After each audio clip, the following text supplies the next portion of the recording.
Kepergian artis Vanessa Angel hingga kini masih menyisakan banyak cerita.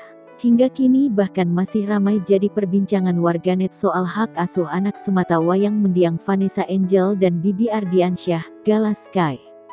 Kini yang sedang ramai adalah soal rencana Dodi Sudrajat, ayah Vanessa Angel untuk memindahkan makam anaknya tersebut. Selain itu, tak lama baru viral di media sosial sosok wanita yang disebut-sebut mirip wajahnya dengan Vanessa Angel. Media sosial dihebohkan dengan video wanita mirip almarhum Vanessa Angel. Bahkan netizen sempat mengira video viral tersebut adalah video lama Vanessa Angel. Dia adalah Melati Rahman atau Mei. Dalam unggahannya di TikTok @Melati Rahman banyak membagikan aktivitasnya. Dengan rambut pendek dan bodi yang disebut-sebut sangat mirip Vanessa. Bahkan sesekali ia menggunakan kacamata seperti ibunda Gala Sky. Bahkan tak sedikit warganet yang membanjiri unggahan Mei.